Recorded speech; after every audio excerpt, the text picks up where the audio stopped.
Are you ready, chat? Are you ready for your Valentine's Day gift?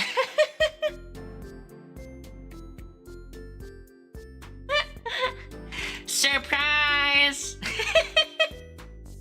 Surprise! How are you, chat?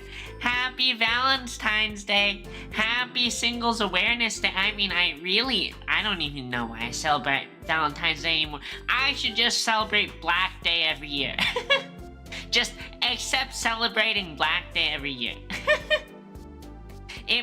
What do you mean it made me? This is my natural size, Ash. I don't know what you're talking about. I don't know what you're talking about. Nothing weird going on here. Nope. Just me in a new outfit. Yep. Nothing different about my body here. Nothing weird with the neck.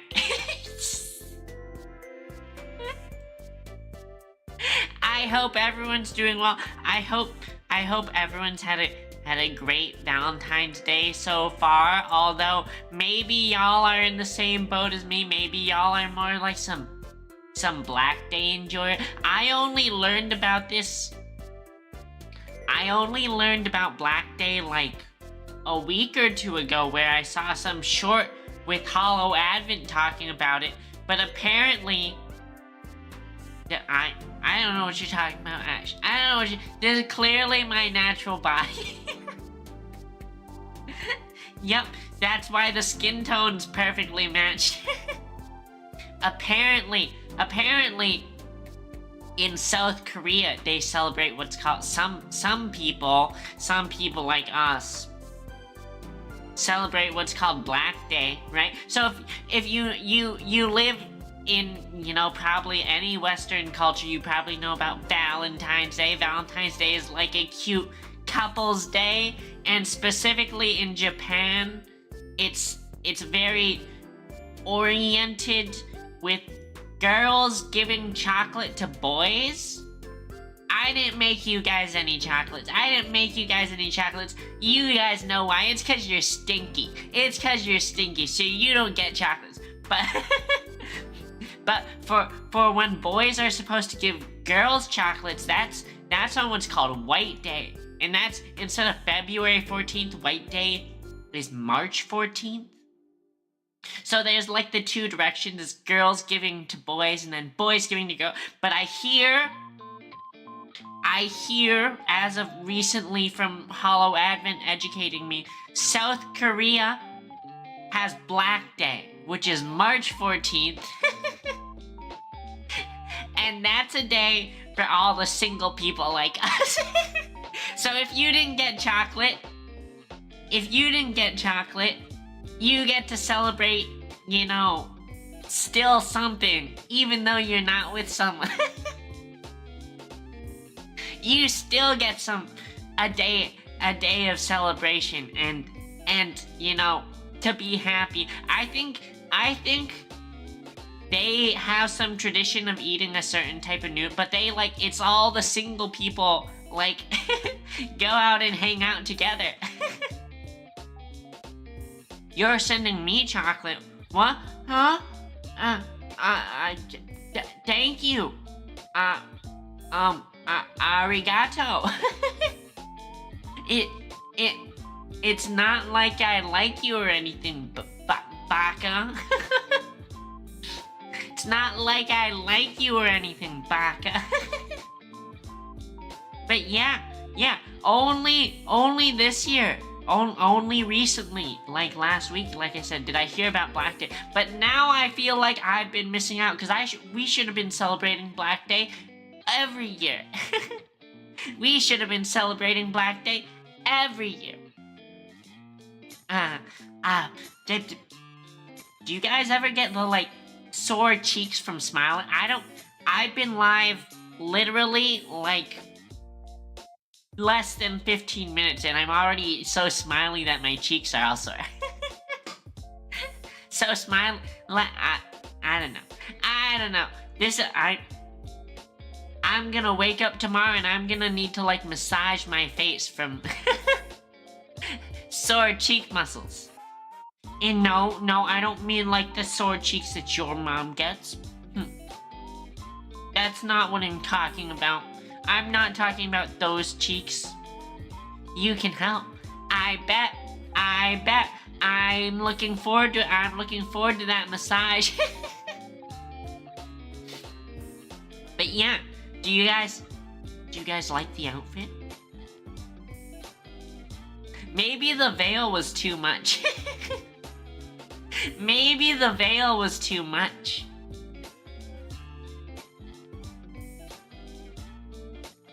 Back rub or... Hold on. Something... 1 second. 1 second.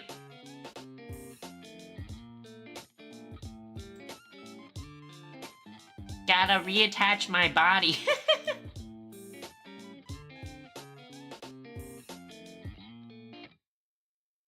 I don't know what you're talking about. I don't know what you're talking about. I don't know what you're talking about. I'm perfectly fine. I'm perfectly fine. There is no weird black magic going on here. Nope. Nope. Do you like the outfit? Do you like the outfit? I really like how it's still got the blue colors. It like matches my eyes so well. Ah! Chat, you seeing nothing. You're seeing nothing. There's nothing at work here. Okay? There's nothing weird going on here. There is no Warren bossing say. Nope. Nope.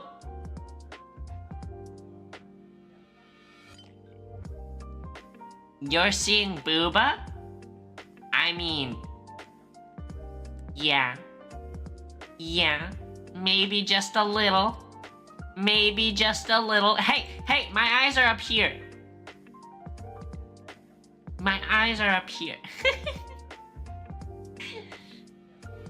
I have to not move my head too much. I have to be so careful when I move. Frick.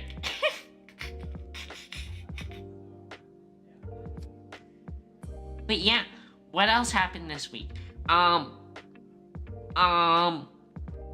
I saw a post on the Zenless Zone Zero subreddit, which I should probably share these posts with you people more actively. But that game is full of gooners, and they've got like some weird posts that are, I would say, sort of scientific.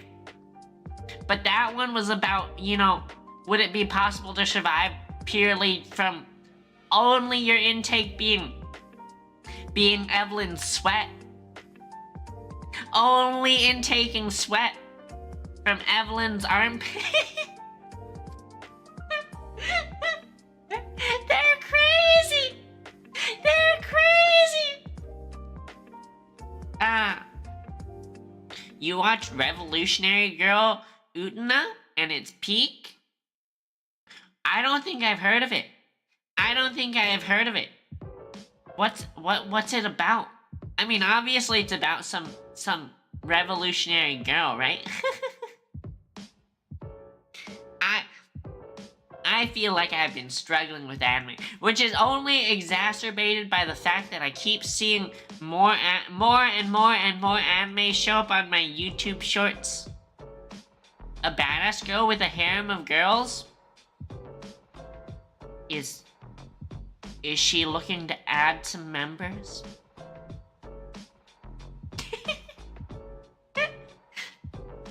One sec, I need to drink.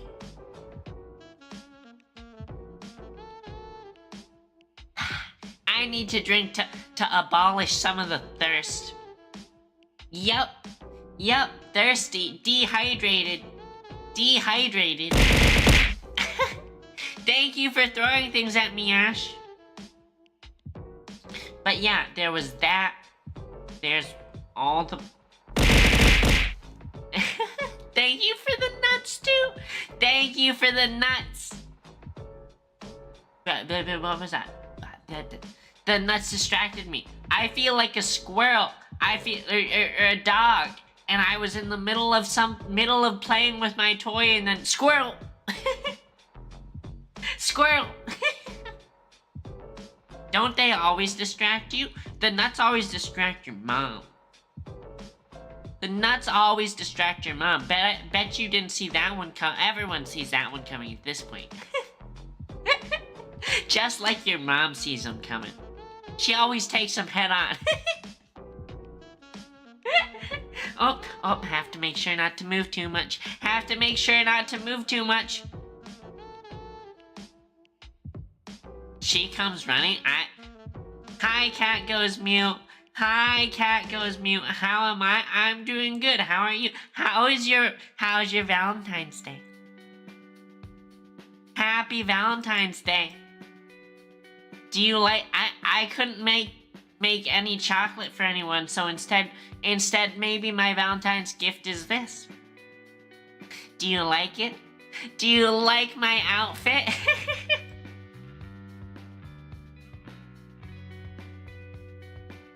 Thighs? I really like just the little bits of blue that really bring out my eyes. All math and programming? I have been thinking a lot about I've been planning more and more things to implement with my MATLAB Tetris. I had planned on working on that more this week, and then I got fricked because I wanted to stream more of that this week after work, and then I got so frickin' tired after work. It's going. I think it'll be like a almost complete base game in 2 more coding sessions. 2 more coding sessions. But right now, I mean, we have basic stuff. We can make blocks move. We make blocks fall and move left and right, and we make them stick at the bottom. But we need to make some other interesting stuff. We need to make things turn. We need to make new blocks generate. We need to make rows get deleted when they're full. But I think it's going pretty well. I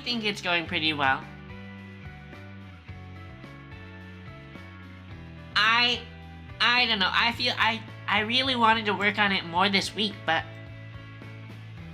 I just got so tired.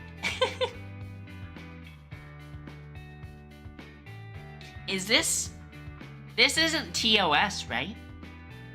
This is like reasonable enough outfit, right? maybe I'll just keep it up here.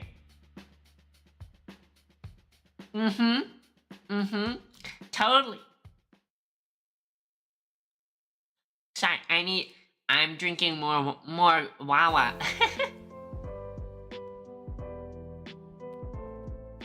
Keep it down there? No, Ash, that's only for private time.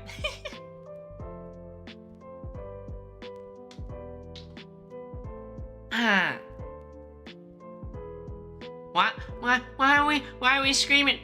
Is something wrong? Are you in pain? Do you need me to kiss it better? Mwah.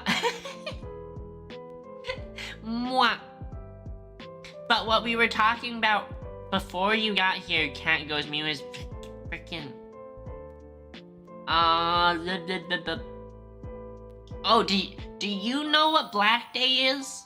It's something I just learned about, like, last week. Black Day is like there's Valentine's Day, and then there's White Day in Japan. Like, they're two, but they're so, like, in North America, I think Valentine's Day is just like an every person's, romance day. But in Japan, it's like Valentine's Day is like girls give chocolates to guys, and then a month later they have White Day, which is like guys give chocolates to girls, and then if you were one of the girls who gave your chocolates to a guy and then they didn't give any back, then you're sort of like a pega. you're sort of doomed. You're sort of doomed, but you know. but beyond that,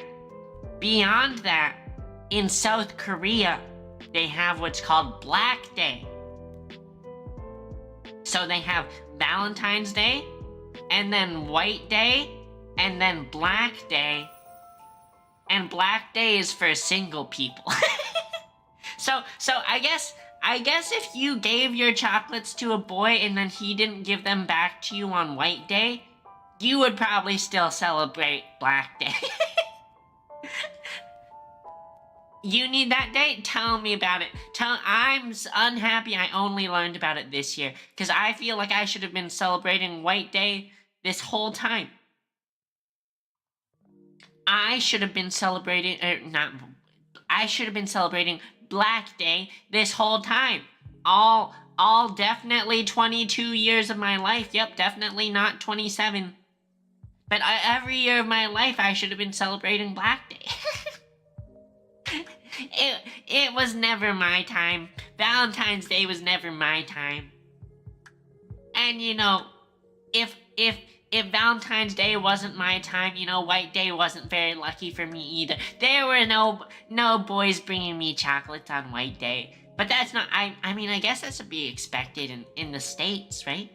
The States don't really have White Day, they just have Valentine's Day. You need a day just to celebrate being alone? Yeah, exactly. Black Day. We'll all celebrate Black Day every year. So February is Valentine's Day, March is White Day, and then April 14th is Black Day, which is coincidentally really close to my birthday. My birthday, where I'll definitely be turning 22 again. Yep, definitely not turning into an old 28-year-old hag. No. Definitely not ancient by Black Day standards. 28 is not old. Tell that to all my friends I went to high school and college with who are married. Frick. Some of them have kids. Frick. What the heck? Why are they having kids? Why they gotta do that to me? Although, to be fair, I feel like if I had a kid right now, I would be in a state of despair.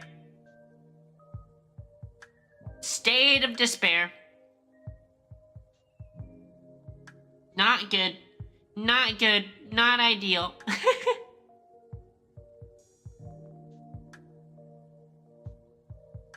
Monolithics? You want 8 kids? That sounds very, very demanding on a body.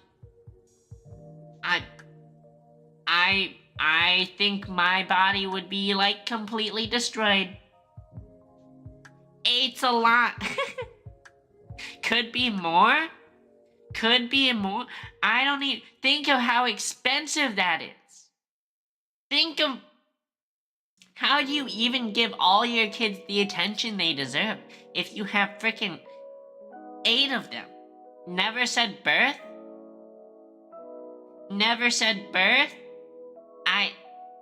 Yeah, I guess. I mean, I have all the respect in the world for people who are like chronic adopters and they just keep adopting kids. That is truly doing service to the world, right? Cause to me, like, the biggest sort of obligation people have to making the world a better place is fostering growth of the next generation. So those people who are like they choose to raise more children and hopefully raise them well, they're doing tremendous service for humanity.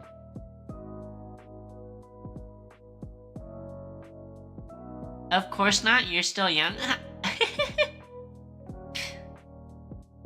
I mean, I think there's some point where after you have enough kids, the money starts to oddly... Maybe it doesn't alleviate, right?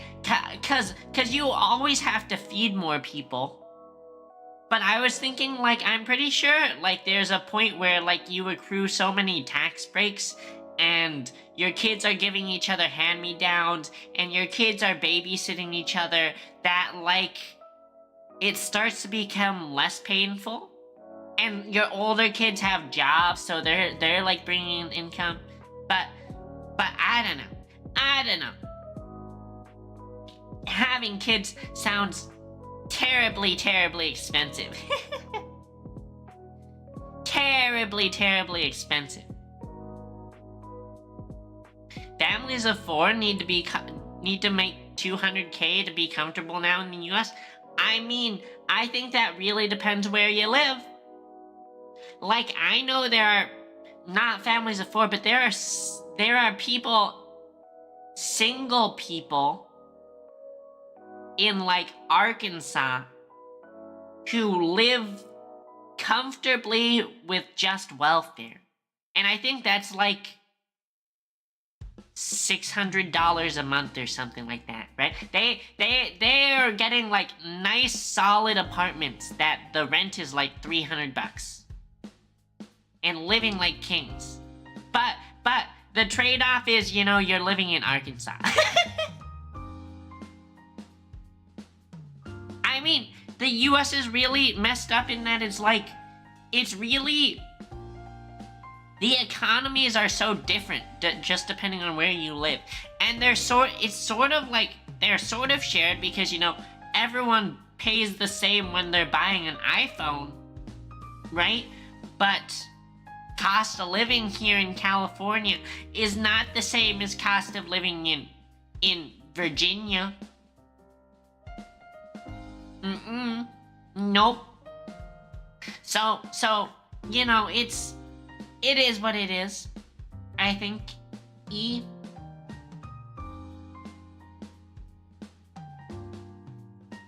Let me adjust. Sorry, adjusting my veil. Okie dokie. Artichoke. Is my home okay? My home is okay. I am lucky enough to be far from the fires. Far from, well, not that. I'm like 80 miles plus from where the fires were. But my aunt had to get evacuated. But her home managed to survive. But, you know, it's tough because even though, you know, her home survived, she still has like co-workers, neighbors whose homes didn't survive, and even though her home survived, I think she, at least for a little bit, wasn't allowed to move back into it because they had to wait for like insurance to come evaluate and make sure there was no like insurance theft or anything, you know. So there was some period where it was like technically she probably was safe from fires and could have moved back, but they didn't want to let anyone back in the neighborhood until insurance adjusters had went through and looked at everything. But she was talking about how, like, during that time where she wasn't allowed to live in her house, she was living with my uncle, you know,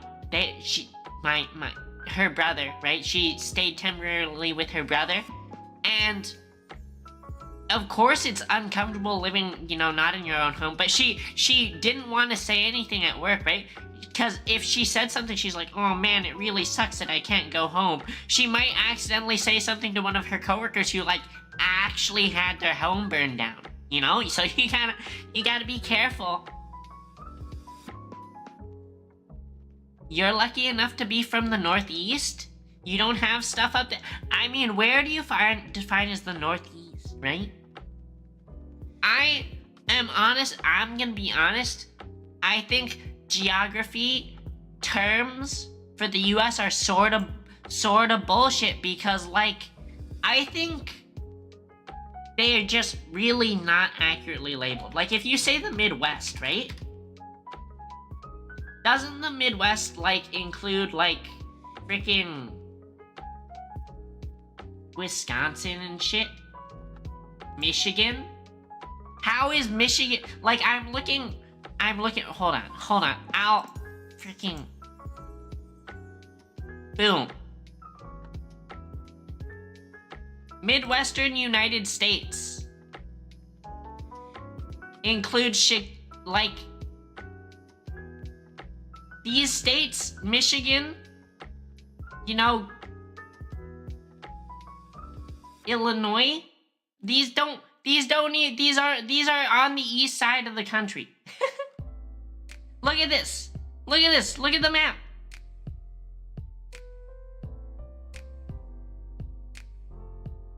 You're lucky enough to be in Canada? I mean, you are lucky.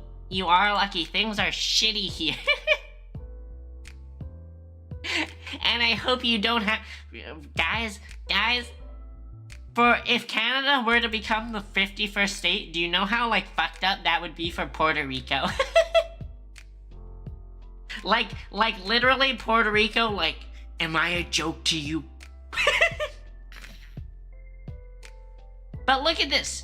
How is this the Midwest? How does this look like this red section of the US? That, if anything, that's Mid-East. That's Mid-East. Right? Right? Like, it's just garbage. It's garbage is what I'm telling you. The way we label stuff. So, my point is, when people say, I'm from the Northeast, I'm like, where's the Northeast? You know, that people are like, I'm from the West. And I don't even know, like, of course California's part of the West, but I think some people consider, like, Texas part of the West. What the frick? I don't know. I don't know. Or like, I think Texas is considered part of the South, but I'm not 100% sure about it.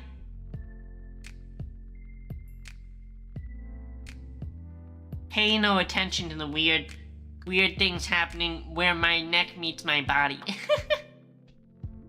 Pay no attention to the weird things occurring where my neck meets my body. But yeah, I mean, freaking... I'm so angry about why is Musk making so many fucking... I hope Canada stays separate from the States, and I hope you guys maintain open doors if I ever need somewhere to move, because freaking our country is on fire. Like my state was on literal fire, but my country is on, like, existential fire. And I see, maybe I'm just being a doomer, right? Because social media is freaking me up. But I see so much stuff on, like, YouTube. I'm seeing shit from, like, Legal Eagle talking about, like, how unconstitutional everything is. You'd love me in Canada? That's good to know. I could move, if I move there, you'll know. The first thing I'll do when I move to Canada is I'll post a tweet and I'll be like, Canada, I'm inside of you.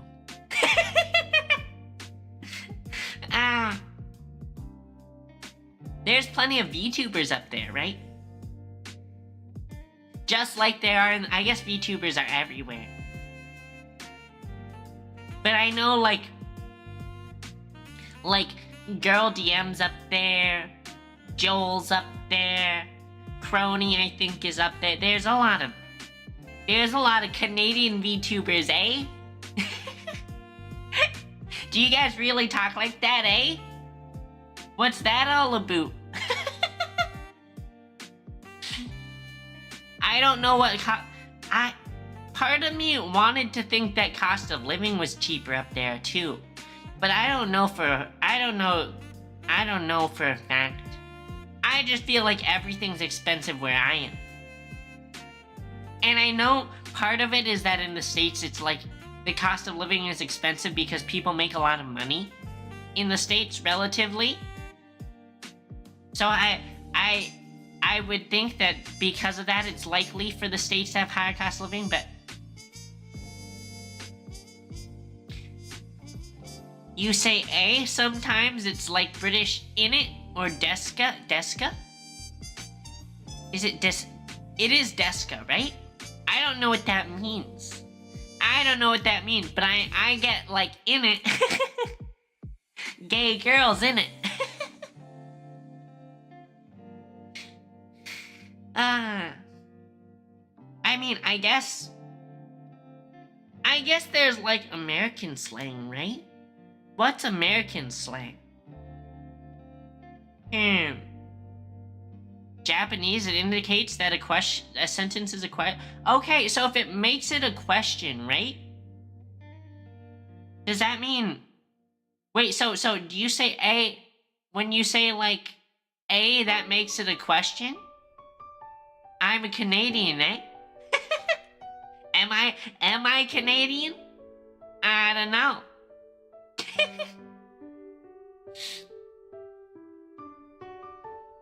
It's cold out, eh? I mean, that sounds like something you would say.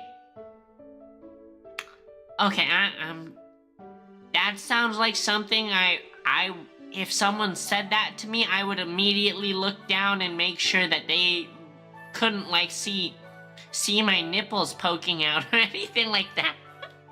You know, that sounds like one of those things where it's like, oh, it looks kinda chilly out. And you're like, I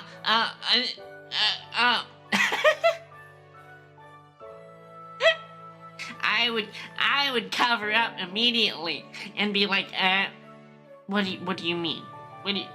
Explain yourself. Explain yourself. Actually, no, that's probably the last thing I'd want, right? You want to move on as fast as possible and not have anyone explain anything. You just cover up and immediately change subjects. I guess that's one of the things that I've always been really bad about with social cues, is like, you have to know when it's time to just move on from something and, like, change the subject. Because, like, Michi was talking about this, no, not Michi, Ruby was talking about this the other day when one of her viewers was like, yeah, how I talk to this girl I like. And she's like, if you want to make a compliment, you just make the compliment and then move on immediately. You just be like, hey, I like that shirt. And then you move on. You don't linger on it. And you're like, I like that shirt. How's your day been? What are you up to? You know, like, don't linger on it. Whereas something I would have definitely made the mistake of being like, hey there, cutie. I really like your eyes and how deep they are. I feel like I could just get lost in them forever and ever and ever. And we should take a picture so that I can look at them every night before I go to bed.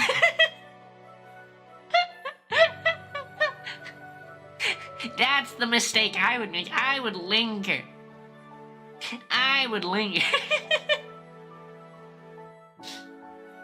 But maybe that's why I'm a Black Day celebrator. No Valentines for me. Black Day. Black Day, yup. But apparently, I don't understand why, but there's like a specific food associated with Black Day.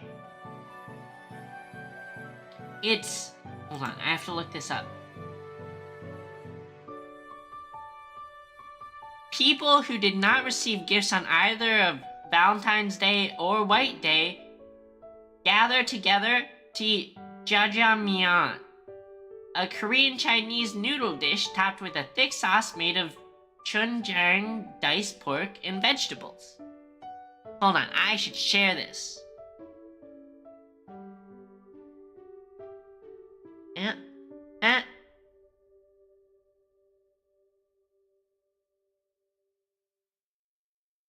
It looks good. Yeah, I mean, I don't think I've ever had it.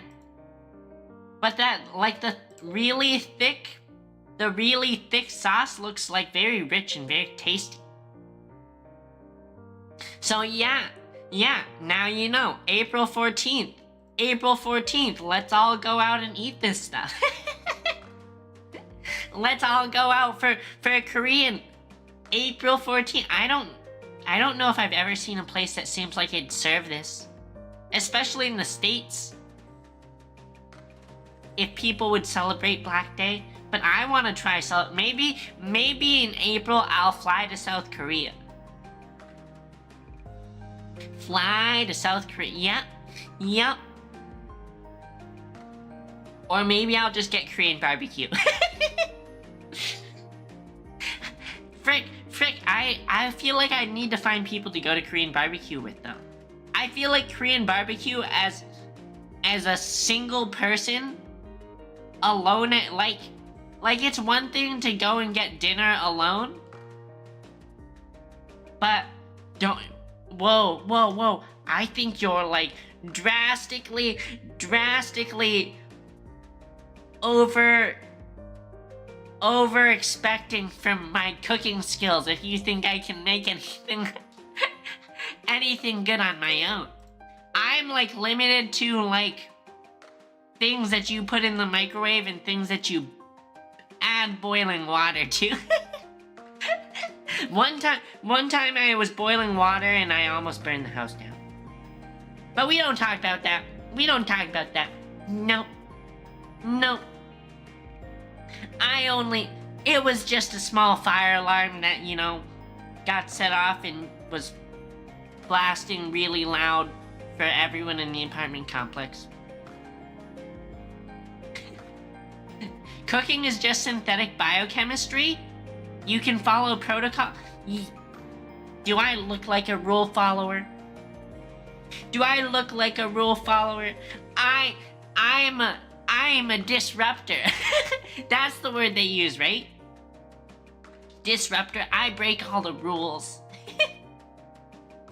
I completely changed the game. You sure hope so? I'm an engineer. Yep. I break all the rules. Trust me. Your car doesn't need brakes. It only needs speed. Strap a rocket to that thing and we'll be fine. Just, if you're worried about safety, just make it bigger.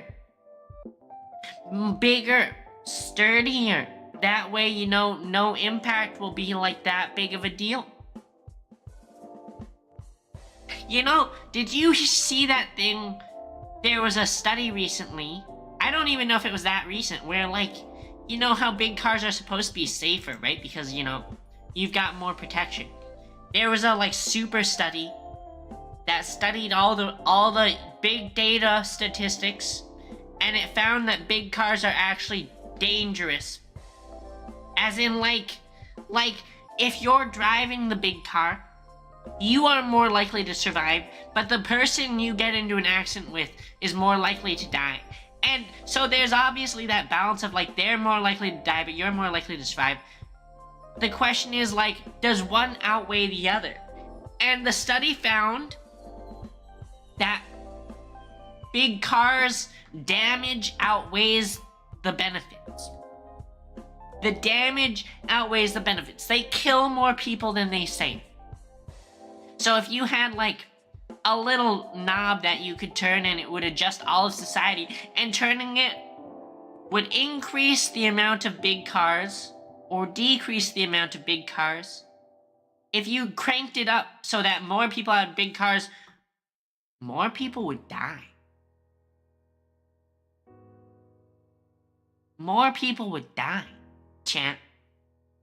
So it sort of really like begs the question of like, if you're gonna buy a car, is it right for you to buy a big car to protect yourself? Even if like, from a purely society-wise point of view, you're actually killing more people? You're creating a more dangerous society, right? Yeah, it is the tragedy of the commons, because you want to protect yourself, but you fuck up the whole system. You frick up the whole system. You let your cows roam so that your cows can eat the grass, and then everyone lets their cows roam and their cows can eat the grass, and then suddenly there's no more grass, and then everyone's cows die. Or suddenly everyone decides to not vaccinate their kids, and then suddenly diseases resurge. So is it like, personally, I believe, we all have a duty to vaccinate. So I'm gonna be vaccinating any kiddos that I have or adopt. But when I think about it like that, then it's like, does that mean I shouldn't get a big car? That's like kind of crazy. That's like kind of crazy, because I feel like I do want to protect my family as much as I can. So I feel like I do want the big car, but it's like, maybe that's gonna kill some. Maybe that's gonna kill some. I'm torn. I'm torn. Strong dislike for anti-vaxxers? Yeah. I think actually basically every anti-vaxxer is an idiot. Of course, there are some people who might actually be exceptions where they're like actually allergic or something like that, right? And then, you want to save space in society for the people who, need to not get vaxxed because they've got like a legitimate exception, right? But in order to have that space, you need to properly develop herd immunity. So the question for me is like, should that apply to the cars too?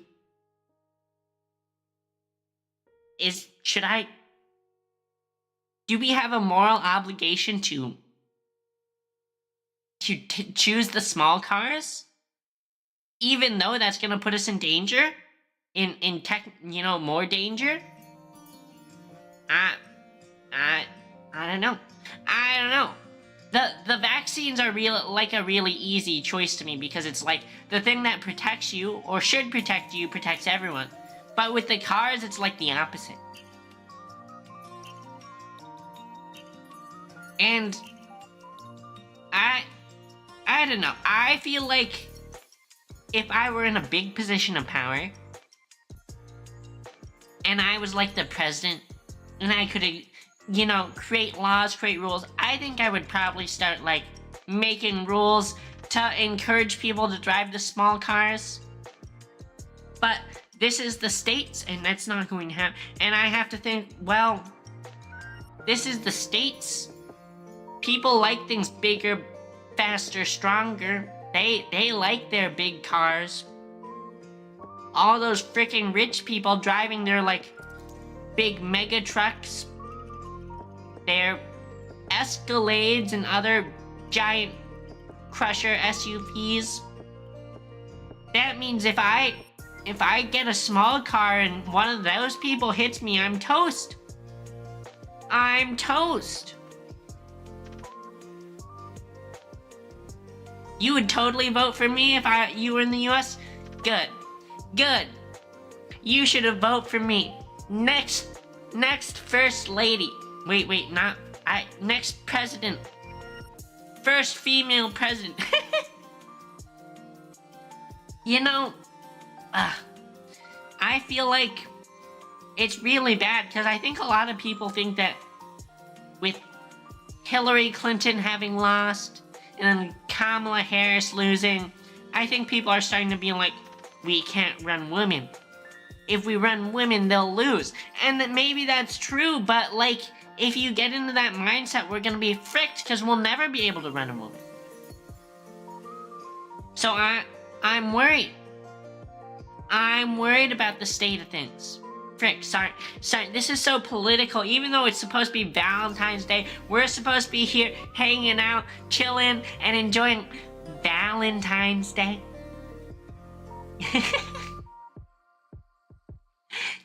Do you guys do like the Valentine's Day candy? Is that things adults do? Is Valentine's Day candy just for little kids? You don't not mind the politics personally? That's good. I sort of hope that because I think anyone who does mind politics from me probably means that they're on the other side. And I don't know if I necessarily want those. I don't know if I necessarily want, you know, people who I mean, part of it is that you should want them, right? Because you want to have them as your audience so you can change their minds. But like, I think a lot of those people might not be very friendly. Maybe not good viewers. Maybe not good viewers.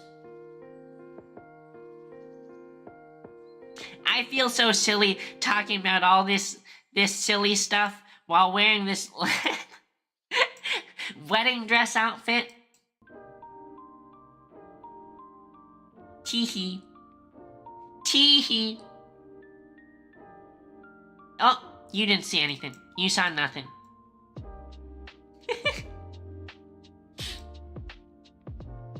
I guess it's not really wedding-y. That's just what the artist sort of titled it. But yeah, now I feel freaking... I feel like things have gotten sort of serious. Let's see... I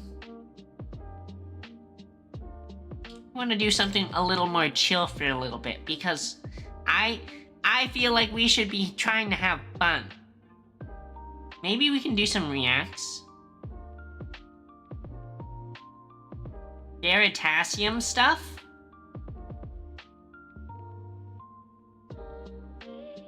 That sounds interesting. What? Boop, boop. Boop, boop. Wait. Do I want to do this one, or do I want to do the... I'll do this one. We'll do this one. What if all of the world's biggest problems, from climate... Also, rest in peace, YouTube viewers, because I'm pretty sure like 80% of the time that I show anything from YouTube on stream while I'm streaming to YouTube, YouTube kills my stream. Rest in peace, YouTube viewers. Maybe not, I don't know. And none of them have been chatting, so maybe there aren't any. Maybe there aren't any, but... change to curing diseases to disposal of plastic... there's so many! Waste problems, from climate change to Look curing at how many diseases freaking... to disposal... Oh my gosh. They're not even crushed.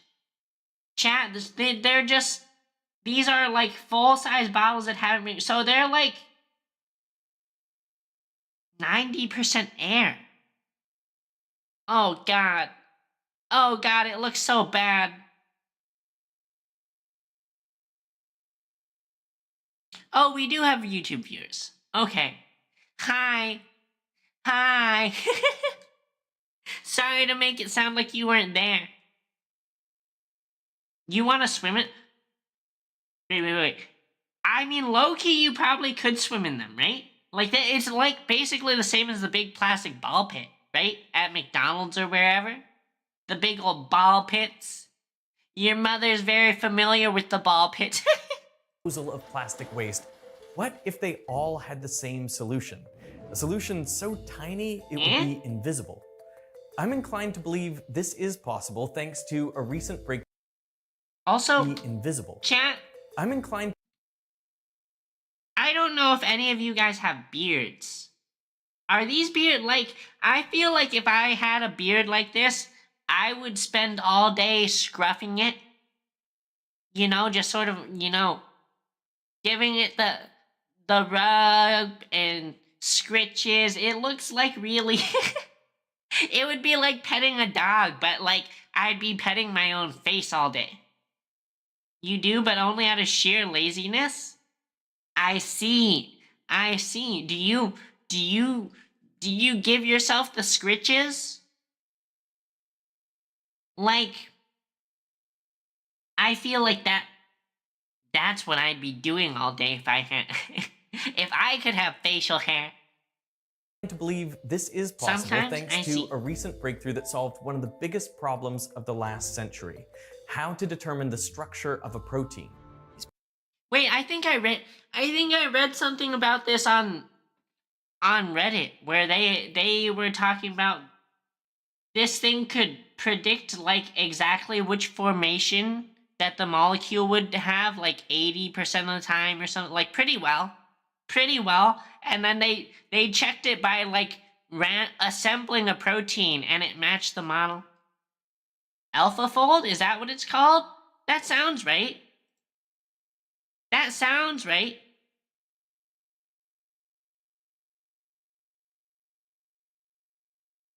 Been described to me as equivalent to Fermat's last theorem, but for biology.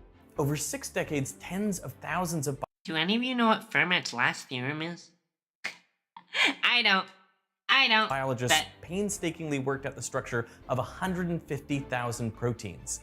Then, in just a few years, a team of around 15 determined the structure of 200 million.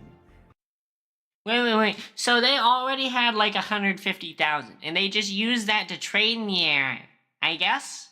That makes a lot of sense. Is that the A to the N plus B? I don't know. Maybe. That's basically every protein known to exist in nature. So how did they do it?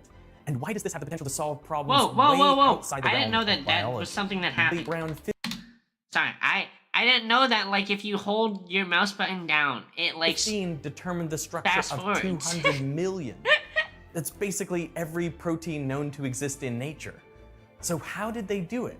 And why does this have the potential to solve problems way outside the realm of biology? It's pictures like these also that remind me how, like, horrible we are in terms of environmental stuff. It's only gonna get worse under the new administration. Rest in peace, A protein Earth. starts simply as a string of amino acids. Each amino acid has a carbon atom at the center, then on one side is an amine group, and on the other side is a carboxyl group. So, is it every protein starts and ends like this, and then it's just the stuff in between is the difference? And the last thing it's bonded to could be one of 20 different side chains, and which one determines which of the 20 different amino acids this molecule is. Okay, so it's not like an infinite chain, where you could have, like, hundreds and hundreds of carbons in between as links, with those two things on the ends. It's just, that is what the protein is, and it's got some, like, little decider thing attached to it. Okay. The amine group from one amino acid can react with the carboxyl group of another to form a peptide bond. So a series of amino acids can bond to form a string. Okay, but the different ones, the multiple amino acids do, like, link with each other. And pushing and pulling between countless molecules, electrostatic forces, hydrogen bonds, solvent interactions can cause this string to coil up and fold onto itself. This ultimately determines the 3D structure of the protein. And this It really reminds me of, like, I think it was freaking entropy, where they like way back in college they were talking about entropy in my class, and they're like, oh yeah, you know, if you heat things up they tend to get all scrunchy like and get all sort of messy, so it's really hard to predict them. This shape is the thing that really matters about the protein. It's built for a specific purpose, like how hemoglobin has the perfect binding site to carry around oxygen in your blood. I thought hemoglobin was like iron based, and it was iron bonding with the oxygen. Can denature in heat too? Yeah, that sounds... I'm pretty sure that's like exactly what you're doing when you're like cooking a lot of stuff. These are machines. They need to be in their correct orientation in order to work together to move, for example, the proteins in your muscles. They change their shape a little bit in order to pull and contract. But wait, now I'm extra confused, because I feel like the muscles themselves were not proteins. The muscles themselves were like fibers and not like singular chain molecules. But is that wrong? It would take people a long time to get the structure of just one protein. Absolutely. So what should proteins look like was only started to answer really with experimental techniques. the first way protein structure was determined was by creating a crystal out of that protein. This was then exposed to X-rays to get a diffraction pattern, and then scientists would work backwards to try to figure out what shape of molecules would create such a pattern. It took British bio... Holy! Imagine you're like putting together this thing made basically out of these toothpicks. And then like your cat comes in and knocks it off the desk. That's all I can... Looking at this is like, it looks so easy to break. It looks so easy to smash. Chemist John Kendrew 12 years to get the first protein structure. His target was an oxygen-storing protein called myoglobin, an important protein in... Wait. Myoglobin? Not hemoglobin. What is myoglobin? Wait, is myoglobin in our lungs?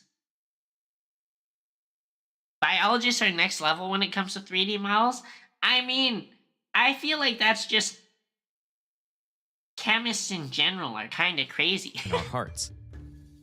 He first tried a horse heart, but this produced rather small crystals because it didn't have enough myoglobin. Yeah? He knew diving mammals would have lots of myoglobin in their muscles since they're the best at conserving oxygen, so he obtained a huge chunk of whale meat from Peru. I feel so bad for the whale here. Imagine you're like, you get pulled... So if they get pulled onto land, that's like they're like drowning, right? Wait, no, whales breathe air. They're not even drowning. Frick. I just look sad. This finally gave Kendrew large enough crystals to create an X-ray diffraction image. And when it came out, it looked really weird. People expected something kind of logical, mathematical, understandable, and it almost looked, I wouldn't say ugly, but kind of... Chat, this looks... I don't know why, but this looks like... This looks like it could be like some small intestine type stuff. Right? Like it's all just like this foldy tube. like in movies, when you see like the movie effects of people getting their stomach cut open and then their like guts are spilling out and it's literally just like this meat tube looking... You want to eat it? Exactly. It's like some sort of sausagey type thing. It almost looked, I wouldn't say ugly, but intricate and complex, and kind of like if you see a rocket motor. This looks cool. I guess everything looks cooler when it's made out of metal, though. Right, and all the parts hanging off. This structure, which has been called Turd of the Century... I was thinking it. I didn't want to say it. But he said it for me. Won Kendrew the 1962 Nobel Prize in Chemistry. Over the next 2 decades, said it only too. around 100 more structures were resolved. Even today, protein crystallization remains a big challenge. Frankly, you know, it is not uncommon that just a couple protein structures can be someone's entire PhD. Sometimes just one, sometimes even just progress toward one. And It is weird how, like, in some ways little a PhD is nowadays. It seems like when people are getting PhDs nowadays, it's so specialized into this one little tiny niche of whatever science they're like at the forefront cutting edge of. it's expensive. X-ray crystallography can cost tens of Also, this building looks freaking sick. This building's a giant circle. Is this a particle accelerator or something? Why is it shaped like thousands of dollars per protein. So scientists sought another way to work out protein structure. It only costs around $100 to find a protein sequence of amino acids. So if you could use this to figure out how It's a my mom accelerator? Frick you. They're gonna need something way bigger than that for her. They're gonna need a way bigger building protein for would that. fold, that would save a lot of time, effort, and money. I kind of know how carbon behaves, and I know how carbon sticks to a sulfur, and how that might, The stick Large next to a Hadron nitrogen. Collider. And if these ones are here, then I can imagine this one folding, making that bond there. So it seems like if you have some sense of basic molecular dynamics, you might be able to figure out how this protein is going to fold. Also, how do you guys feel when people are like, oh yeah, basic molecular dynamics?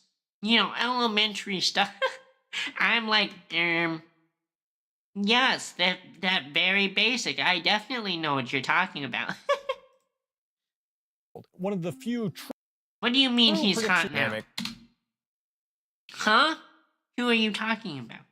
I'm right here. I'm right here.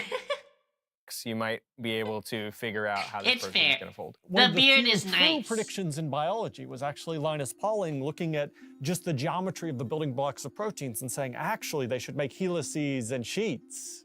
That's what we call secondary structure, the very local kind of twists and turns of the protein. But beyond helices Yeah? and sheets, biochemists could not figure out any reliable patterns that would lead to the final structure of all proteins. I feel like the helices are just sheets that are wrapped up. One reason for this From is the that look of it. evolution didn't design proteins from the I ground guess it up. makes sense for them to be It's very kind similar. of like a programmer that doesn't know what they're doing, and whenever it looked good, they just kept adding that kind of thing. And that's how you end up with these both Jiggly. amazing objects and incredibly complex and hard to describe. They don't have purpose Jiggly. underneath them in the same way as like a human-designed machine would. To illustrate just how complicated this process can get, MIT biologist Cyrus Leventhal did a back-of-the-envelope calculation. He looks like... Is it Jeff Goldblum? You never took bio, you took chem and physics along with psychology and... Yeah, you see it, right? He looks like Jeff Goldblum, right? Like, I feel like if you cover the top part of his head, you cover the hair, you could have totally tricked me into believing that was Jeff Goldblum. Right? I feel like he's a pretty solid doppelganger. And he showed that even a short protein chain with 35 amino acids can fold in an astronomical number of ways. So even if a computer checked the energy and stability of 30,000 configurations every nanosecond, It would take 200 times the age of the universe to find the correct structure. Back in the day, you did folding at home. refusing to I folded your mom at home. give up, University of Maryland professor John Molt started a competition called CASP in 1994. The challenge was simple: to design a computer model that could take an amino acid sequence and output its structure. The modelers would not know the correct structure beforehand, but the output from each model would be compared to the experimentally determined structure. Okay, so somewhere they must have had a database of these already, right? Or was it like he would just pitch a completely non-known, non-existing set of what do you call them, proteins. He'd just be like, we'll just, create a chain that's this protein, this protein, this protein, A, B, C, A, B, C, A, C, right?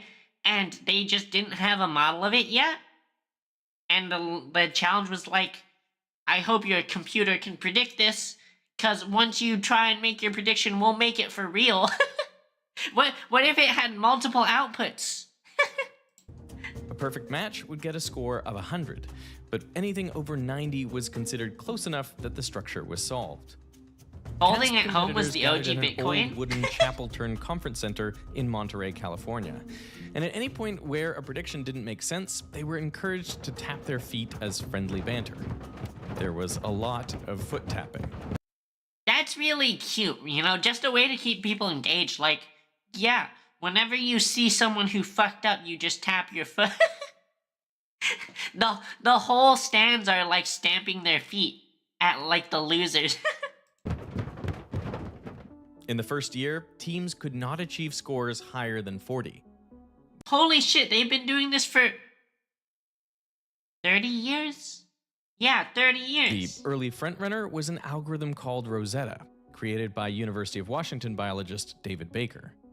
One of his innovations was to boost She's cute. Sorry. computation by pooling together processing power from idle computers in homes, schools, and libraries that volunteered to install his software called Rosetta at Home. As part of it, there was a screensaver that showed basically Wait, so this is like the OG Bitcoin. Wait, that's a... Oh, I didn't even know that's what you were talking about, the Ash. course of the Except they didn't make any money. protein folding calculation. And then we started getting people writing in saying that they were watching the screensaver and they thought they could do better than the computer. So Baker had an idea. Imagine being that person and being like, this is Bush League. I can do better. I can make a protein better than this. I would have no idea what I was looking... You know what they remind me of, chat?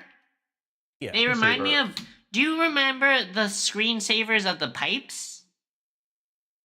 Maybe that's what he's talking about when he's talking about the screensavers, right? Like the pipes where you're...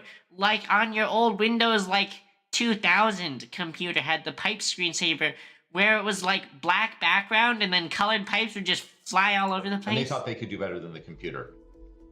So Baker had an idea. He created a video game. The game, called Fold It, set up a protein chain capable of twisting and turning into different arrangements. Did you have it set up on your PS3, Ash? I had a PS... Maybe I should have set it up on my... I had no idea this existed. But now, instead That also... Protein chain capable I don't know why, of but my cursed thought is these big ones, these big green ones, remind me of Cheetos Puffs. twisting and turning into different arrangements. Yummy! But now, instead of the computer making the moves, the game players, the humans, could make the moves. Within 3 weeks, more than 50,000 gamers pooled their efforts to decipher an enzyme that plays a key role in HIV. X-ray crystallography showed their result was correct. The gamers even got credited as co-authors on the research paper. Woo! Gamers, let's go! Now, one man who played Fold It was a former child chess prodigy named Demis Hassabis. Hassabis had recently started an AI company called DeepMind. Their AI algorithm AlphaGo made headlines for beating world champion Lee. Why the fuck do... Why are some people just good at everything? This guy is like chess prodigy. Creates an AI that plays Go really well. Makes headline. And now I'm about to hear he figured some protein shit out too. Settle at the game of Go. One of AlphaGo's moves, move 37, shook Settle to his core. But Hassabis never forgot about his time as a Fold It gamer. So, of course, I was fascinated this just from games design perspective. Wouldn't it be amazing if we could mimic the intuition of these gamers, who were only, by the way, of course, amateur biologists? After returning from Korea, DeepMind researchers had a week-long hackathon where they tried to train AI to play Fold It. This was the beginning of Hassabis's long-standing goal of using AI to advance science. He initiated a new project called AlphaFold to solve the protein folding problem. Oh, so this is the start of the AlphaFold that we were talking about earlier. Okay. All right. Meanwhile, at CASP, the quality of prediction from the best performers, including Rosetta, had plateaued.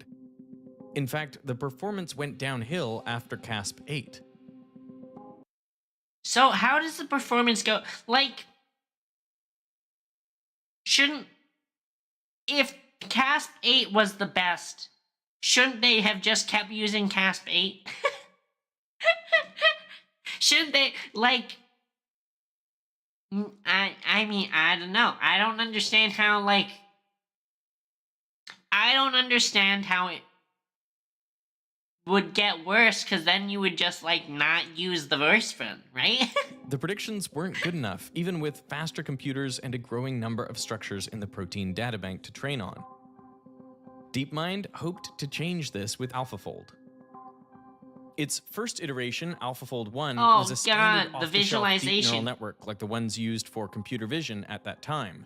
The researchers trained it on lots and lots of protein structures from the protein databank. As input, AlphaFold took the protein's amino acid. I'm not gonna lie, chat, the first thing I saw was KKK. Sequence and an important set of clues given by that's evolution. pretty bad, right? Evolution is driven by mutations, changes in the genetic code, which in turn change the amino acids within a given protein sequence. But as species evolve, protein...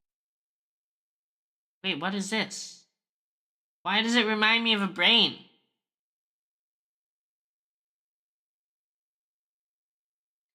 Flashbacks to your machine learning classes? I mean, I'm sure this is right up their alley. Proteins need to retain the shape that allows them to perform It their really makes specific me function. think of a brain, though. For instance, hemoglobin looks the same in humans, cats, horses, and basically any mammal. Evolution says, if it ain't broke, don't fix it. So we can compare sequences of the same protein across different species in this evolutionary table. Where sequences are similar, it's likely they are important in the protein's structure and function. But even where the sequences are different, it's helpful to look at where mutations happen in pairs, because they can identify which amino acids are close to each other in the final structure. Say wait, why two do they amino happen acids, in pairs? a positively charged lysine and a negatively charged glutamic acid, I guess attract and hold each other in the folded protein. Now, if a mutation changes lysine to a negatively charged amino acid, and the it other would one repel changes to glutamic acid positive? and destabilize the whole protein. Ooh, wiggly. Therefore, another mutation It must gets all replace wiggly. glutamic acid with a positively charged amino acid. This is known as co-evolution. These evolutionary tables were an important input for AlphaFold. As output, instead of directly producing a 3D structure, AlphaFold predicted a simpler 2D pair representation of that structure. This looks like some sort of game that you would find on New York Times or something like that. This makes me want to play, like, Sudoku or something like that, or like, Wordle. The amino acid sequence is laid out horizontally and vertically. Whenever two amino acids are close to each other in the final structure, their corresponding row-column intersection is bright. Distant amino acid pairs are dim. In addition to distances, the pair representation can also hold information on how amino acid molecules are twisted within the structure. This is super AlphaFold interesting. 1 fed the protein sequence and its evolutionary table into its deep neural network, which it had trained to predict the pair representation. Once it had this, a separate algorithm folded the amino acid string based on the distance and torsion constraints. And this was the final protein structure prediction. With this framework, and This also makes me think of some sort of snack. Remind me of, like, Fritos or something. Something spirally. It's all spirally, and I feel like it would make, like, a good chip. Final protein structure prediction. With this framework, AlphaFold entered CASP 13, and it immediately turned heads.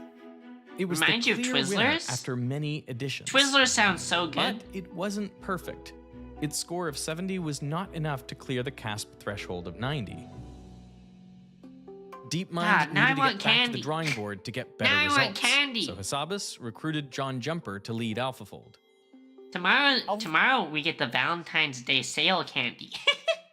AlphaFold 2 was really a system about designing our deep learning, the individual blocks to be good at learning about proteins, have the types of geometric, physical, evolutionary concepts that were needed, and put it into the middle of the network instead of a process around it. And that was a tremendous accuracy boost. There were 3 key steps to get better results with AI. First, maximum compute power. Here, DeepMind was already better positioned than anybody in the world. It had access to the enormous computing power of Google, including their tensor processing units. Second, So they just cheated by having supercomputers. Cheap advantage. Cheap advantage. a large and diverse dataset. Is data the biggest roadblock? And why? I think it's too easy to say data is the roadblock, and we should be careful about it. AlphaFold 2 was trained on the exact same data with much, much better machine learning as AlphaFold 1. So everyone overestimates the data blockage because it gets less severe with better machine learning.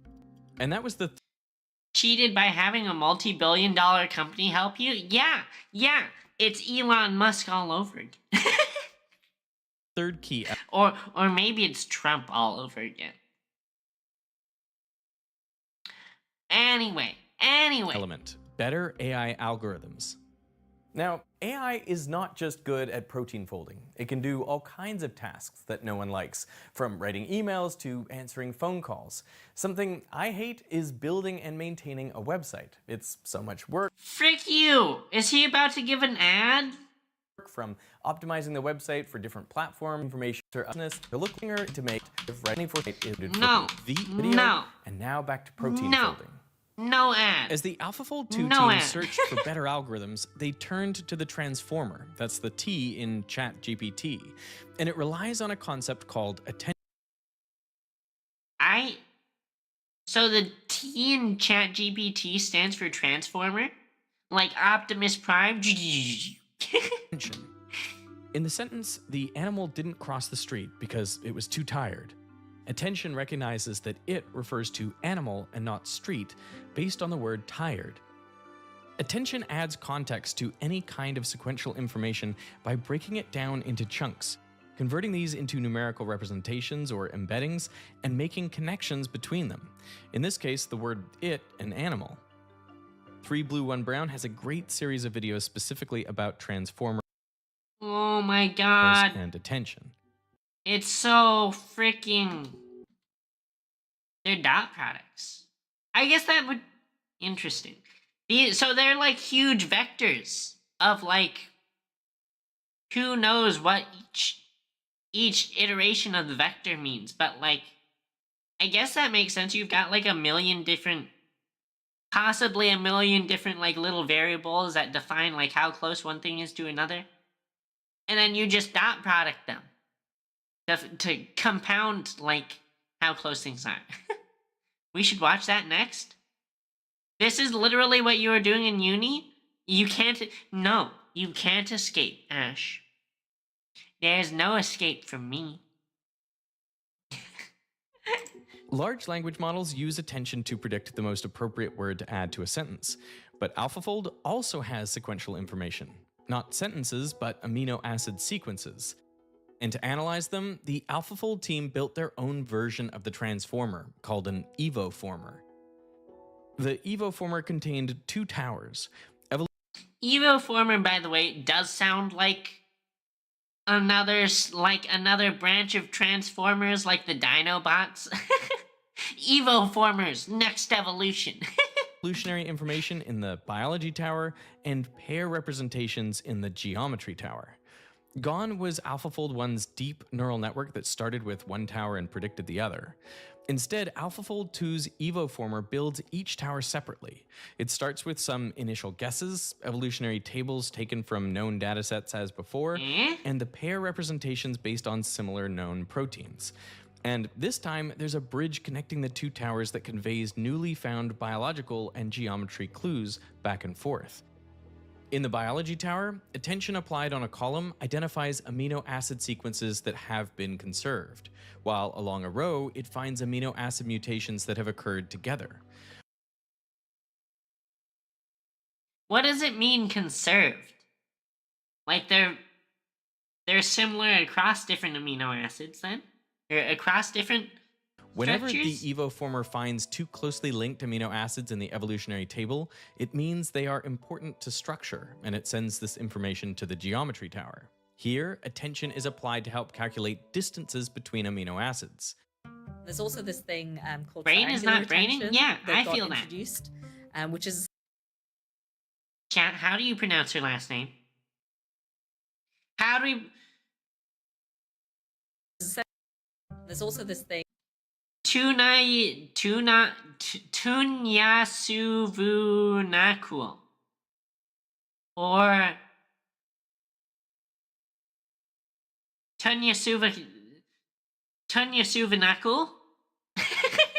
thing called triangular Imagine how much of a pain it is for her every time she has to fill out any sort of paperwork to include her last name. attention that got introduced, which is essentially about letting triplets attend to each other. For each triplet of amino acids, AlphaFold applies the triangle inequality. The sum of two sides must be greater than the third. Oh, This God. constrains how far apart these three amino acids can be. This information is used to update the pair representation. And that helps the model produce like a self-consistent picture of the structure. Who would have thought that that simple geometry, like triangle math, would be like a big factor in making these models? You thought I was asking your last name and I was like, not yet, Cat goes Mew, not yet. Soon, TM. If the geometry tower finds it's impossible for two amino acids to be close to each other, then it tells the first tower to ignore their relationship in the evolutionary table. This exchange of information within the evoformer goes on for 48 times until information within both towers is refined.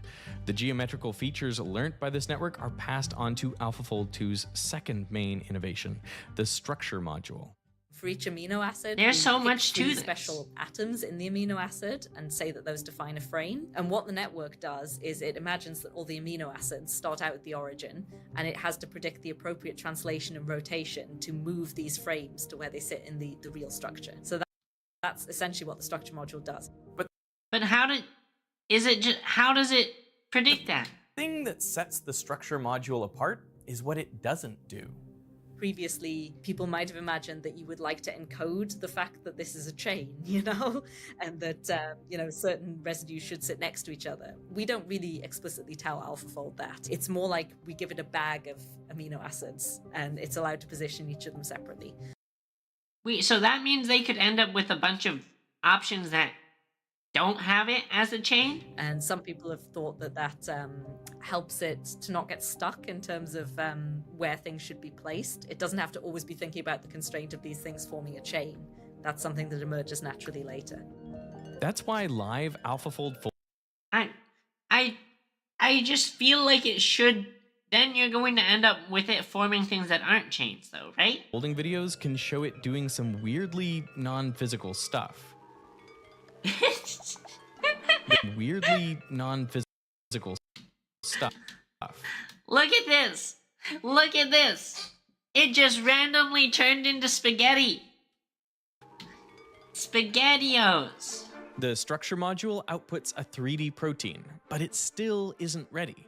It's recycled at least 3 more times through the It is good evoformer to music. gain a deeper understanding of the protein. Only then the final prediction is made. It's so cool looking. What a great color scheme. Blue and gold is such a good color scheme. I wonder where they could have gotten that from. In December 2020, DeepMind returned to a virtual CASP with AlphaFold 2. You want And to this eat it? time, It does look they did delicious. I'm going to read Yeah? an email from John Malt. Your group has performed amazingly well in Cast 14, both relative to other groups and in absolute model accuracy. Congratulations on this work. For many proteins, AlphaFold 2 predictions were virtually indistinguishable from the actual structures. So they like perfectly predicted them. 96%! Hell yeah! And they finally beat the gold standard score of 90. For me, having worked on this problem so long, after many stops and starts, suddenly this is a solution. We solved the problem. This gives you such excitement about the way science works. Over 6 decades, all of the scientists working around the world on proteins painstakingly found about 150,000 protein structures. Then, in one fell swoop, AlphaFold came in and unveiled over 200 million of them. Fucking got him. Fucking got him, chat. Ladies and gentlemen, we got him. Nearly all proteins known to exist in nature.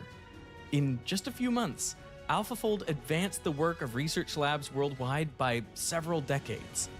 Wait, but like, here's the thing, right? They went and they published 2 million or whatever.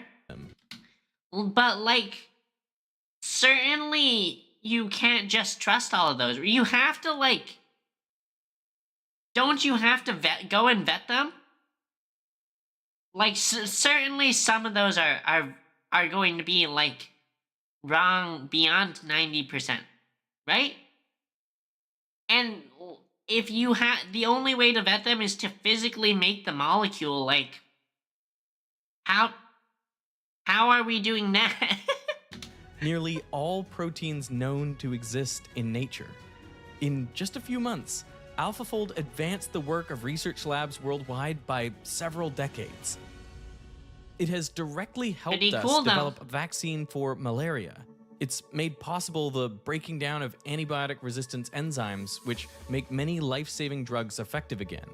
It's even helped us understand how protein mutations lead to various diseases, from I don't like what's happening with this brain. schizophrenia to cancer, and biologists studying little-known and endangered various diseases, from schizophrenia to cancer, and biologists studying little-known. It's a capybara, chat. I didn't know they swam. And endangered species suddenly had access to proteins and their life mechanism.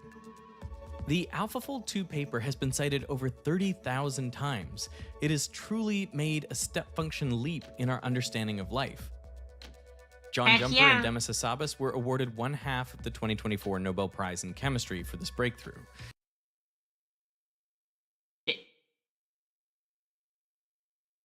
I didn't know you could have half a Nobel Prize. So if you work with someone, you only get half?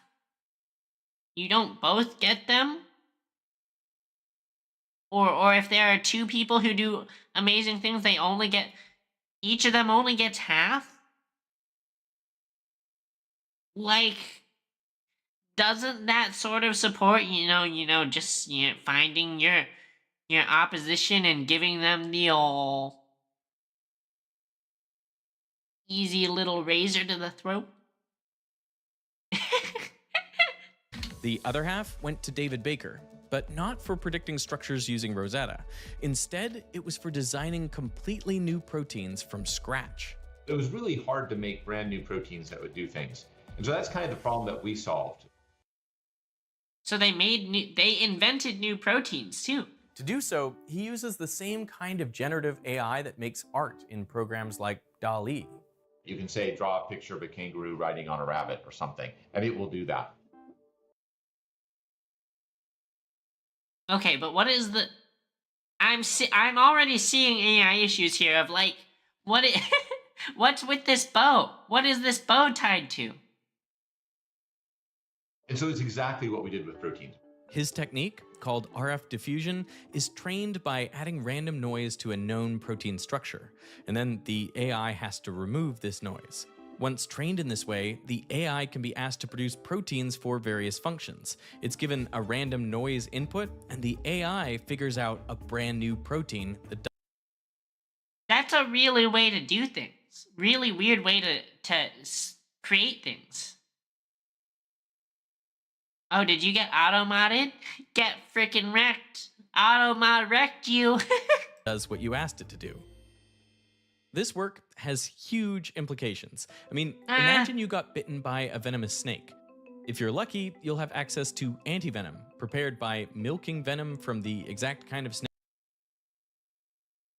It's so gross, but I can't look away.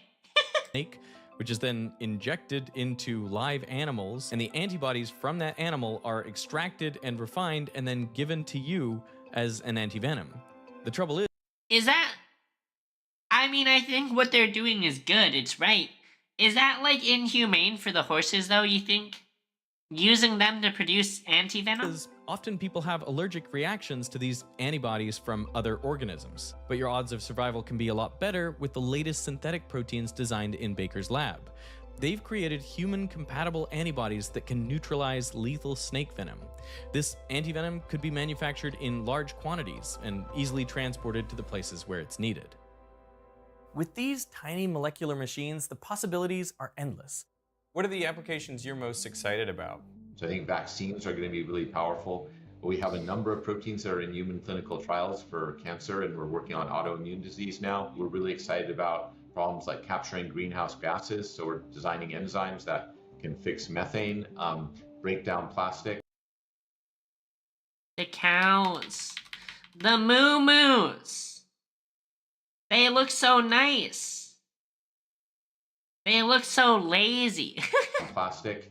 What makes this approach so effective is how fast they can create and iterate the proteins. It's really quite miraculous for anyone who's a conventional old school biochemist or protein scientist. We can now have designs on the computer, get the amino acid sequence of the designed proteins, and then in just a couple days, we can get the protein out. Yeah, we've given a name to this, which is cowboy biochemistry, because you just got to kind of go for it. It's the Wild West out there. Pretty well. What AI has done for proteins is just a hint of what it can do in other fields and on larger scales. In materials science, for example, DeepMind... I recognize some of these structures, although some of these look pretty funky. Like these, the bottom left one. This one reminds me of like a virus. His GNOME program has found 2.2 million new crystals, including over 400,000 stable materials that could power future technologies, from superconductors to batteries. AI is creating transformative leaps in science by helping to solve some of the fundamental problems that have blocked human progress. If you think of the whole tree of knowledge, there are certain problems where, if they're root no problems, if you unlock them, if you discover a solution to them, it would unlock a whole new branch or avenue of discovery. But like, for this, if you, again, you can have the AI like generate something, but don't you have to vet it, right? Like the AI will generate this like idea for a molecule. Don't you have to like actually make one and test it then? And with this, AI is pushing forward the boundaries of human knowledge at a rate never seen before. Speed-ups of 2x are nice. They're great. We love them. Speed-ups of 100,000 times change what you do. You do fundamentally different stuff, and you start to rebuild your science around the things that got easy. And that's what I'm excited about. These discoveries represent real step function changes in science. Here, though. Even if AI doesn't advance beyond where it is today, I didn't notice we it will before, be reaping the but he looks benefits tired. of these breakthroughs for decades. And assuming AI does continue to develop, well, it will open up opportunities that were previously thought impossible, whether that's curing all diseases, creating novel materials, or restoring the environment to a pristine state. This sounds like an amazing future, as long as the AI doesn't take over and destroy us all first. The AI might take over and destroy us first. That's what I heard, chat. It's Terminator. Terminator's happening. Skynet.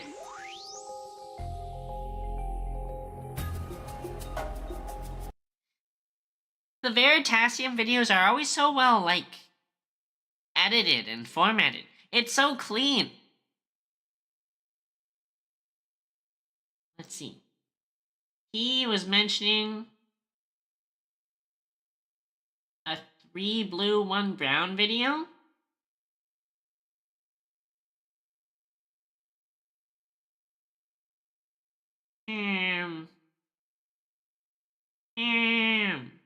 Here we go. The initials GPT stand for... Oh, this looks really daunting. This looks really daunting. I feel like this is going to be very Generative brain Pre-trained frying. Transformer. Your issue with this is that we're replacing knowledge with algorithms. You think these programs are doing good things, but it'll pull attention away from understanding how things actually work? Maybe.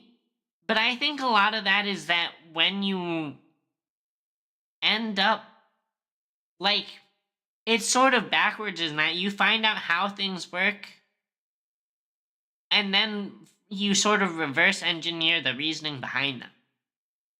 As opposed to just sort of making theories in the dark, right? But I don't know. So that first word is straightforward enough. These are bots that generate new text. Pre-trained refers to how the model went through a process of learning from a massive amount of data, and the prefix insinuates that there's more room to fine-tune it on specific tasks with additional training.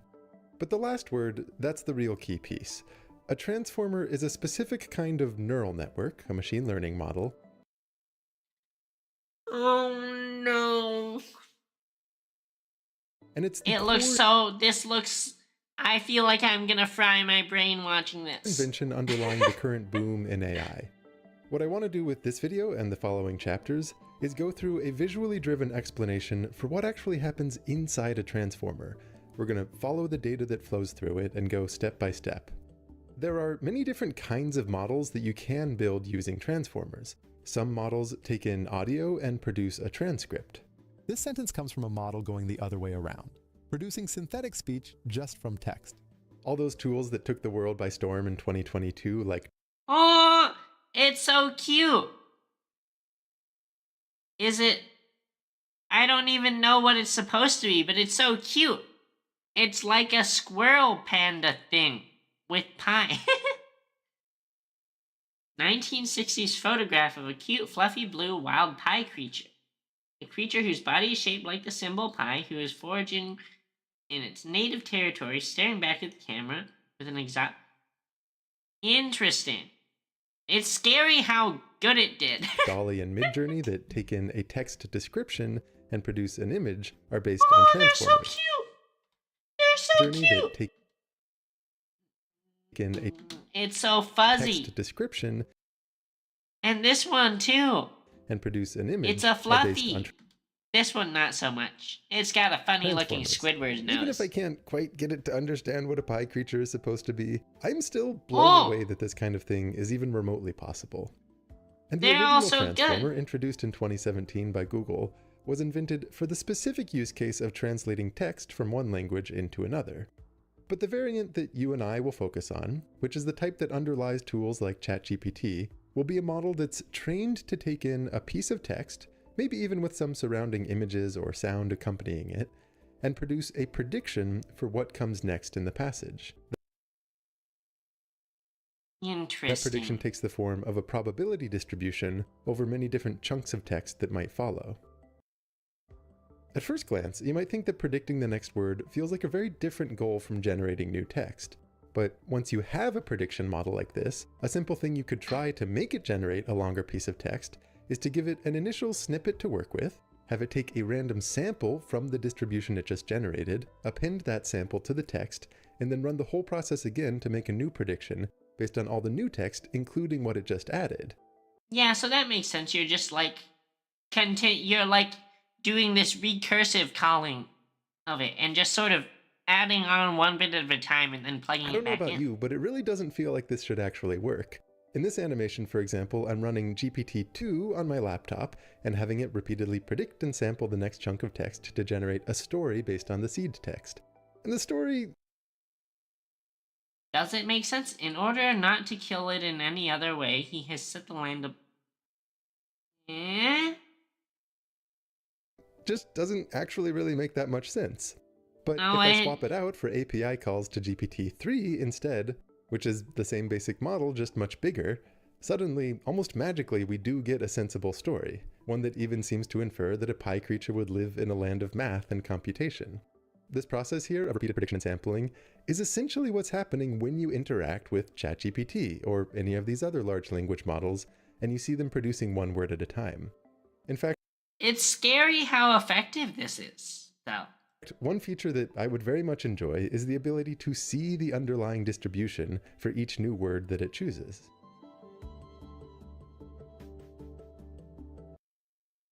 Also, this guy makes such really good graphics. Let's kick for things his off videos.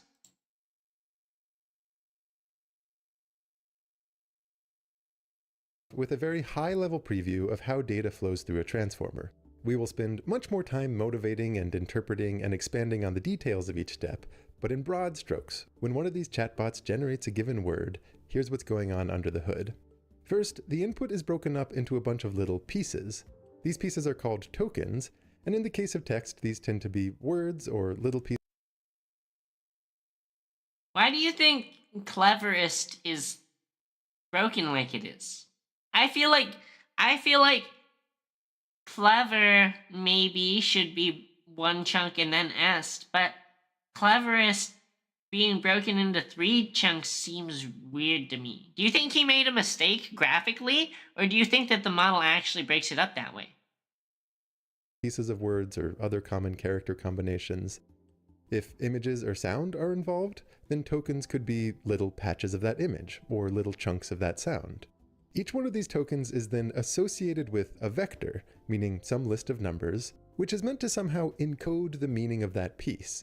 If you think of these vectors as giving coordinates in some very high-dimensional space, words with similar meanings tend to land on vectors that are close to each other in that space. Yep. Okay, so they are vectors with however many different parts, and then close items should have really high dot products, I think, from their unit vectors. This sequence of vectors then passes through an operation that's known as an attention block, and this allows the vectors to talk to each other and pass information back and forth to update their values. For example, the meaning of the word model in the phrase a machine learning model is different from its meaning in the phrase a fashion model. The attention block is what's responsible for figuring out which words in the context are relevant to updating the meanings of which other words, and how exactly those meanings should be updated. This is crazy. And again, whenever I use the word meaning, this is somehow entirely encoded in the entries of those vectors. After that, these vectors pass through a different kind of operation, and depending on the source that you're reading, this will be referred to as a multi-layer perceptron, or maybe a feed-forward layer. And here, the vectors don't talk to each other. They all go through the same operation in parallel.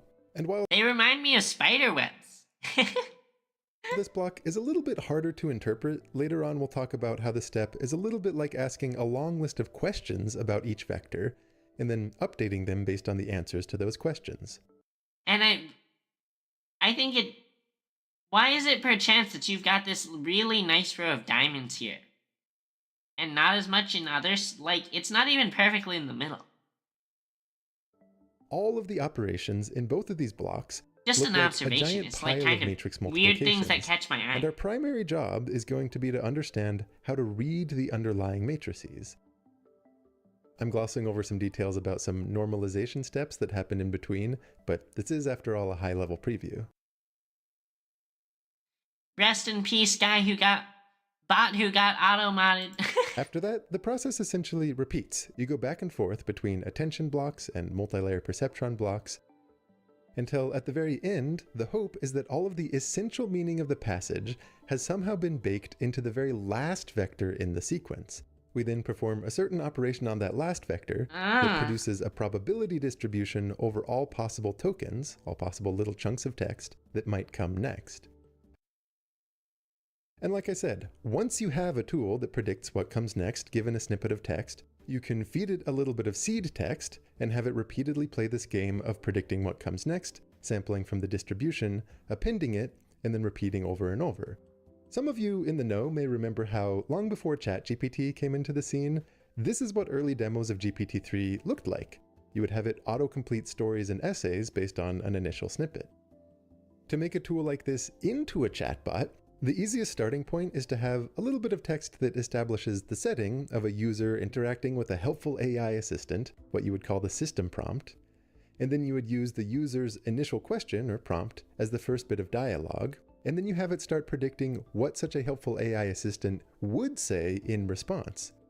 There is more to say about an added step of training that's required to make this work well, but at a high level, this is the general idea. In this chapter, you and I are going to expand on the details of what happens at the very beginning of the network, at the very end of the network, and I also want to spend a lot of time reviewing some important bits of background knowledge, things that would have been second nature to any machine learning engineer by the time transformers came around.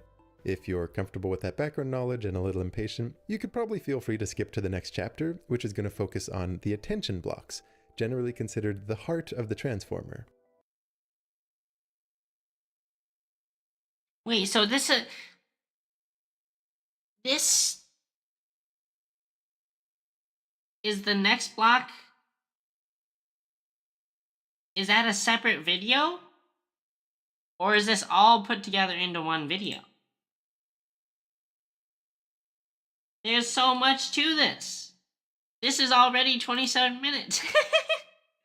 After that, I want to talk more about these multi-layer perceptron blocks, how training works, and a number of other details that will have been skipped up to that point.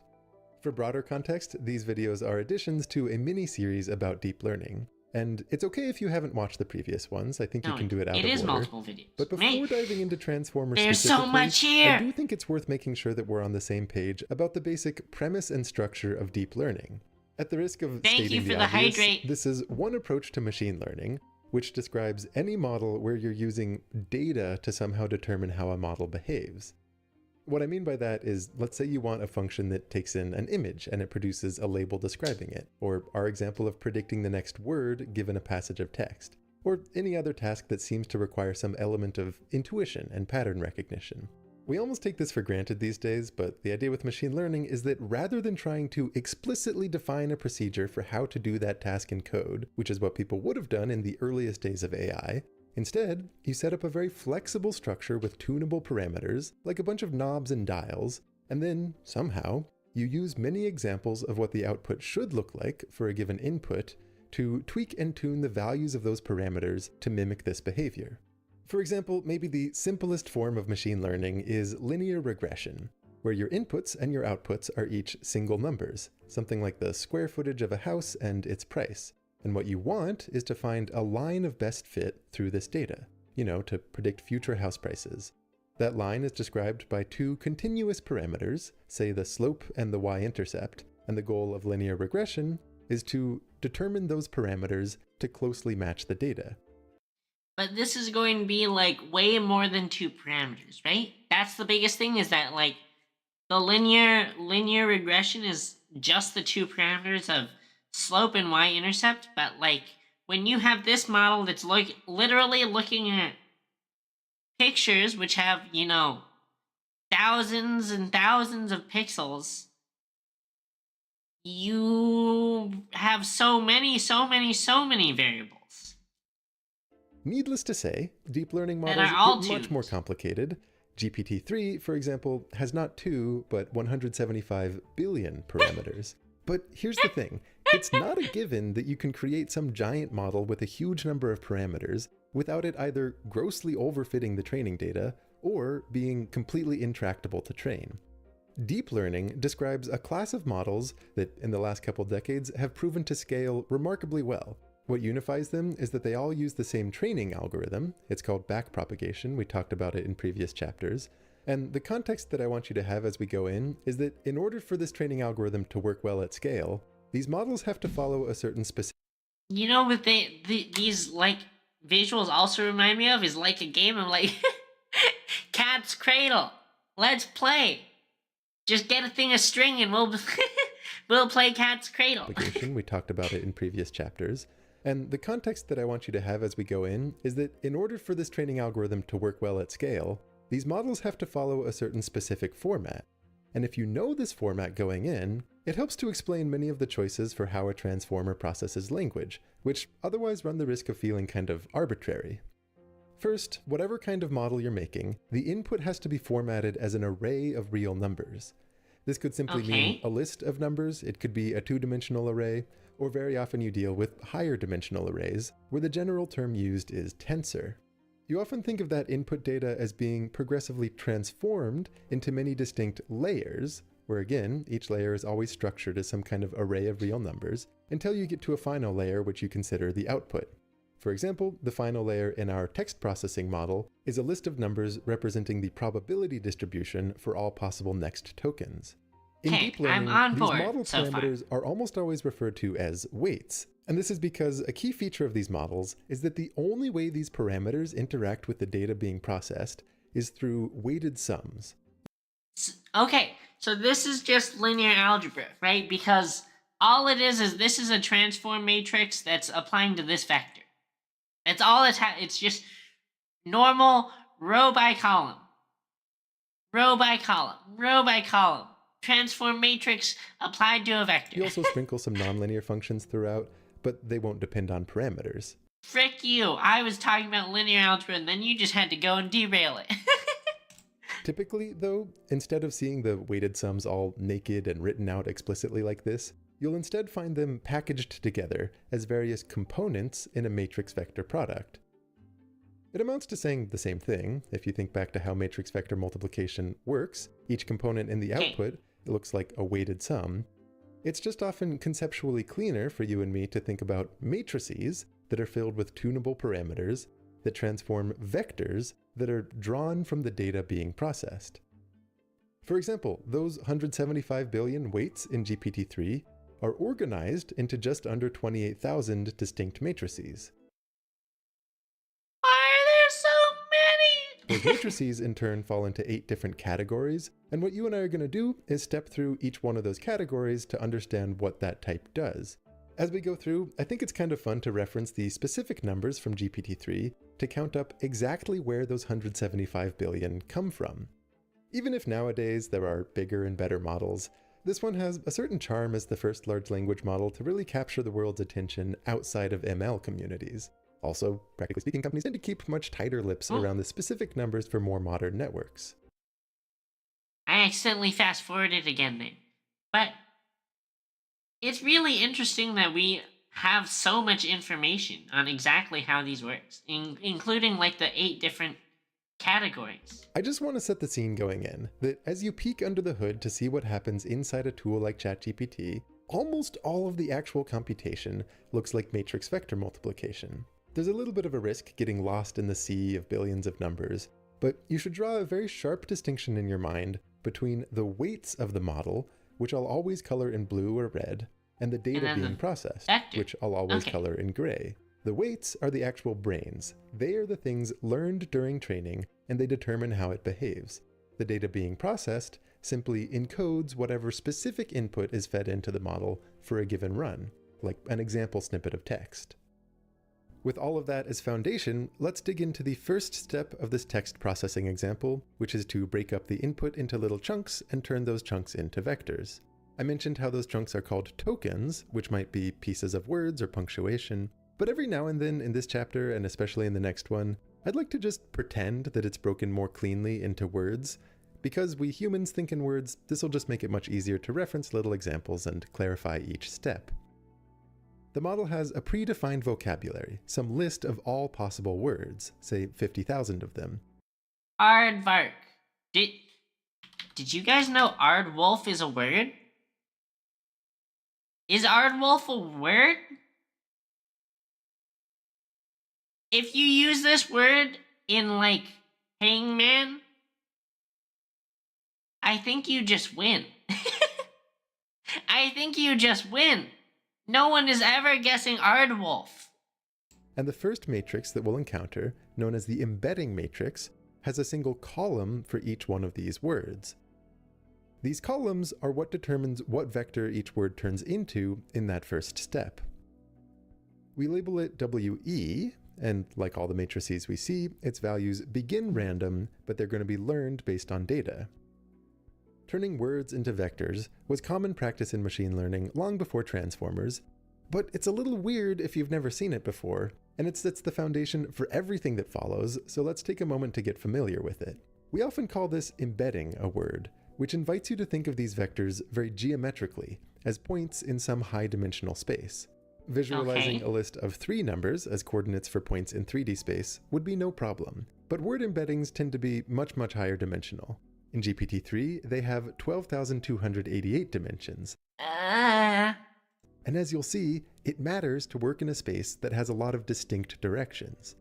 In the same way that you could take a 2-dimensional slice through a 3D space and project all the points onto that slice, for the sake of animating word embeddings that a simple model is giving me, I'm going to do an analogous thing by choosing a 3-dimensional slice through this very high-dimensional space and projecting the word vectors down onto that and displaying the results. The big idea here is that as a model tweaks and tunes its weights to determine how exactly words get embedded as vectors during training, it tends to settle on a set of embeddings where directions in the space have a kind of semantic meaning. For the simple word-to-vector model I'm running here, if I run a search for all the words whose embeddings are closest to that of tower, you'll notice how they all seem to give very similar tower-ish vibes.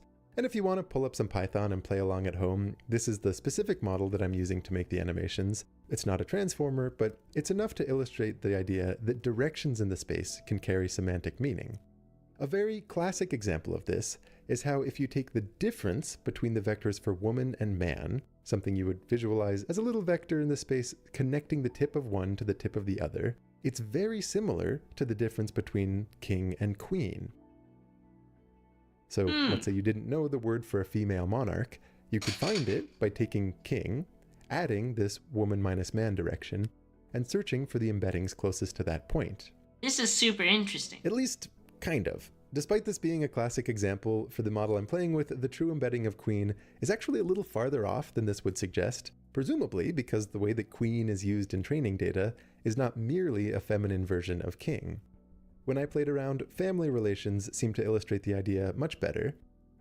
The point is, it looks like during training, the model found it advantageous to choose embeddings such that one direction in this space encodes gender information.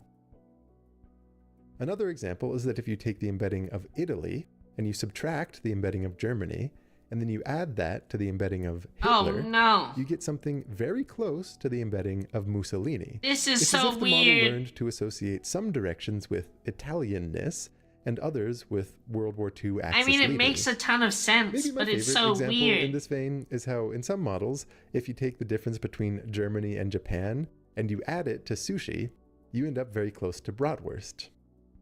That sounds delicious, though. I'm so hungry now. Frick. Also, in playing this game of Finding Nearest Neighbors, I was very pleased to see how close cat was to both beast and monster. One bit of mathematical intuition that's helpful to have in mind, especially for the next chapter, is how the dot product of 2 vectors can be thought of as a way to measure how well they align. Yeah, that's what I was talking about earlier. Like a higher dot product means, especially for the unit vectors, right? If you take 2 unit vectors and you dot product them, higher values are going to mean they're pointing more in the same direction. Computationally, dot products involve multiplying all the corresponding components and then adding the result, which is good since so much of our computation has to look like weighted sums. Geometrically, the dot product is positive when vectors point in similar directions, it's 0 if they're perpendicular, and it's negative whenever they point in opposite directions. For example, let's say you were playing with this model and you hypothesize that the embedding of cats minus cat might represent a sort of plurality direction in this space. To test this, I'm going to take this vector and compute its dot product against the embeddings of certain singular nouns and compare it to the dot products with the corresponding plural nouns. If you play around with this, you'll notice that the plural ones do indeed seem to consistently give higher values than the singular ones, indicating that they align more with this direction. It's also fun how if you take this dot product with the embeddings of the words 1, 2, 3, and so on, they give increasing values, so it's as if we can quantitatively measure how plural the model finds a given word. Again, the specifics for how words get embedded is learned using data. This embedding matrix, whose columns tell us what happens to each word, is the first pile of weights in our model. And using the GPT-3 numbers, the vocabulary size specifically is 50,257. And again, technically this consists not of words per se, but of tokens. And the embedding dimension is 12,288. Multiplying those tells us this consists of about is such a massive matrix. Weights. Let's go ahead and add this to a running tally, remembering that by the end, we should count up to 175 billion. In the case of transformers, you really want to think of the vectors in this embedding space as not merely representing individual words. For one thing, they also encode information about the position of that word, which we'll talk about later. But more importantly, you should think of them as having the capacity to soak in context. A vector that started its life as the embedding of the word king, for example, might progressively get tugged and pulled by various blocks in this network, so that by the end it points in a much more specific and nuanced direction that somehow encodes that it was a king who lived in Scotland, and who had achieved his post after murdering the previous king, and who's being described This is Hamlet? In Shakespearean language. Think about your own understanding of a given word. The meaning of that word is clearly informed by the surroundings, and sometimes this includes context from a long distance away. So in putting together a model that has the ability to predict what word comes next, the goal is to somehow empower it to incorporate context efficiently. To be clear, in that very first step, when you create the array of vectors based on the input text, each one of those is simply plucked out of the embedding matrix. So initially, each one can only encode the meaning of a single word without any input from its surroundings. But you should think of the primary goal of this network that it flows through as being to enable each one of those vectors to soak up a meaning that's much more rich and specific than what mere individual words could represent.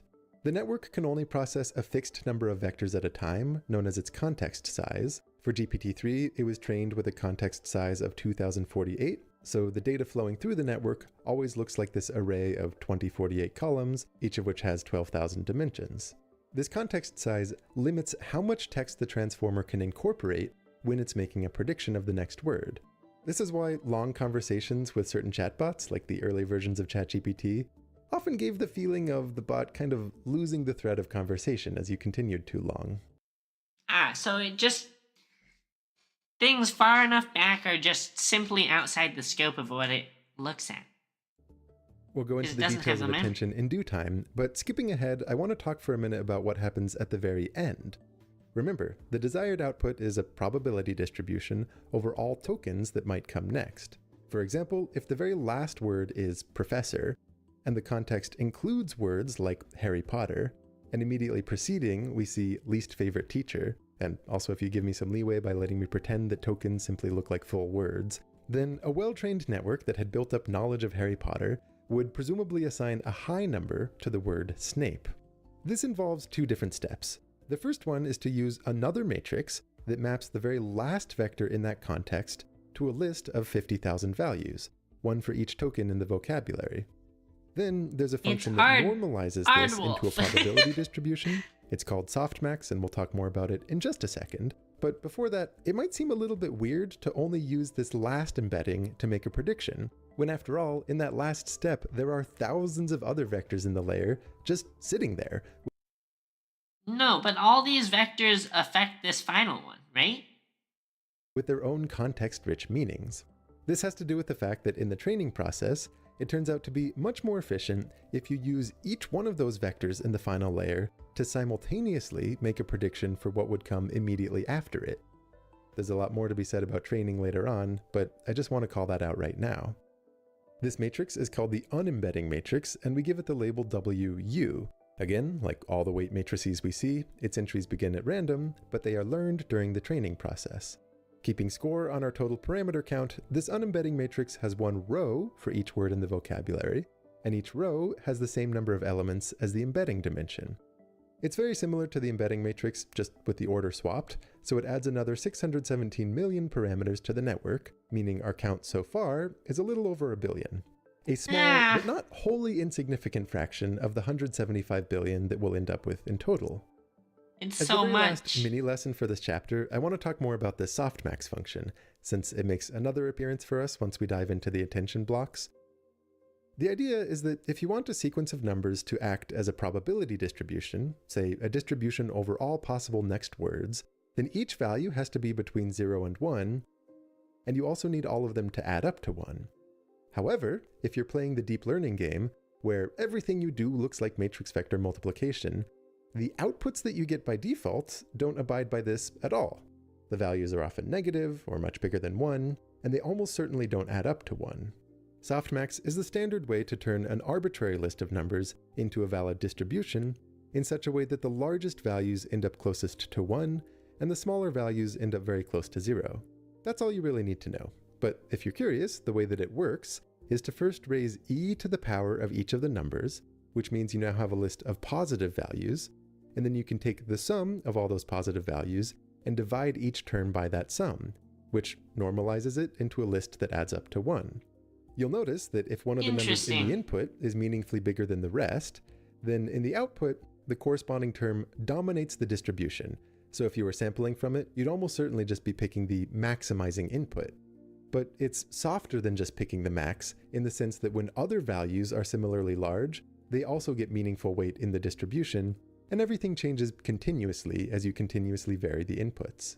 In some situations, like when ChatGPT is using this distribution to create a next word, there's room for a little bit of extra fun by adding a little extra spice into this function with a constant t thrown into the denominator of those exponents. We call it the temperature since it vaguely resembles the role of temperature in certain thermodynamics equations, and the effect is that when t is larger, you give more weight to the lower values, meaning the distribution is a little bit more uniform, and if t is smaller, then the bigger values will dominate more aggressively. Where in the extreme, setting t equal to 0 means all of the weight goes to that maximum value. For example, I'll have GPT-3 generate a story with the seed text, "Once upon a time there was a," but I'm going to use different temperatures in each case. Temperature 0 means that it always goes with the most predictable word. And what you get ends up being kind of a trite derivative of Goldilocks. A higher temperature gives it a chance to choose less likely words, but it comes with a risk. In this case, the story starts out a bit more originally, about a young web artist from South Korea, but it quickly degenerates into nonsense. Technically speaking, the API doesn't actually let you pick a temperature bigger than 2.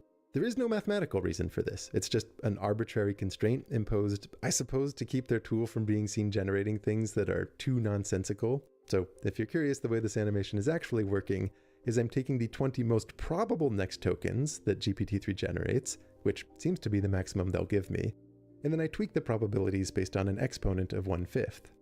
As another bit of jargon, in the same way that you might call the components of the output of this function probabilities, people often refer to the inputs as logits. Or some people say logits, some people say logits. I'm going to say logits. So for instance, when you feed in some text, you have all these word embeddings flow through the network, and you do this final multiplication with the unembedding matrix. Machine learning people would refer to the components in that raw, unnormalized output as the logits for the next word prediction. A lot of the goal with this chapter was to lay the foundations for understanding the attention mechanism, Karate Kid wax on, wax off style. You see, if you have a strong intuition for word embeddings, for softmax, for how dot products measure similarity, and also the underlying premise that most of the calculations have to look like matrix multiplication with matrices full of tunable parameters, then understanding the attention mechanism, this cornerstone piece in the whole modern boom in AI, should be relatively smooth. For that, come join me in the next chapter. As I'm publishing this, a draft of that next chapter is available for review by Patreon supporters. A final version should be up in public in a week or two. It usually depends on how much I end up changing based on that review. In the meantime, if you want to dive into attention, and if you want to help the channel out a little bit, it's there waiting. It's so crazy that people, like, how people end up with these crazy solutions of this really, really intense math that, like, just creates solutions to things, right? Using this linear algebra to create these probabilities.